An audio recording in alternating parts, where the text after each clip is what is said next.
গুলি করার ছবি তোলার সময় ও আমাকে কোনোভাবেই আমাকে যে গুলি করতেছিল সে আমাকে দেখে ফেলছে যে আমি গুলি করতেছিলাম, মানে গুলি করার ছবি তুলতেছিলাম। সেই ছবি যখন তুললাম, তোলার পর কোনোভাবেই আমি আস্তে আস্তে আস্তে আস্তে নিচে সায়েন্স ল্যাব মোড়ে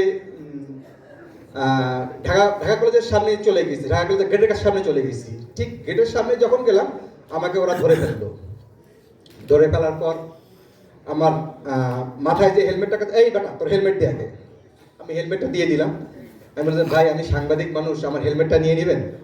পরে আমাকে উল্টা মানে উত্তম মাধ্যম দিল দুই চারটা, দেওয়ার পর বলতেছে যে যা তুই এখান থেকে চলে যা। আমার আমার কাছে ওই তখন আমাদের কিন্তু হেলমেট ছাড়া আমার জন্য চলা খুব টাফ হয়ে গিয়েছিল।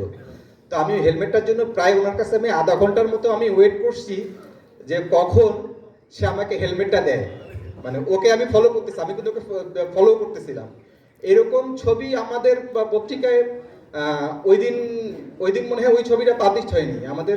জানেন যে আপনারা যে পত্রিকায় আমাদের জায়গা সংকটের একটা বিষয় থাকে, তো আমাদের এরকম আমাদের আমাদের অনেকের কাছে আমাদের অনেক শত শত ছবি আছে যে না দেখা ছবি, আপনাদের যে ছবিগুলো আমরা দেখাইতে পারি নাই, এরকম শত শত ছবি আমাদের কাছে এখনো আছে। যদি আপনারা মানে আমাদের কোনোভাবে একটা প্ল্যাটফর্ম করে দেন আমাদের অ্যাসোসিয়েশনের মাধ্যমে, আমরা এই ছবিগুলো দেখানোর মতো একটা যে ওয়ে করে দেন, তাহলে আমাদের মনে করে আমাদের ভিতরে অনেকের ভিতরে শত শত ছবি আছে, বিভৎস ছবি আছে যেগুলো আমরা দেখাইতে পারি না, আমরা পত্রিকায় ছাপাইতে পারি নাই।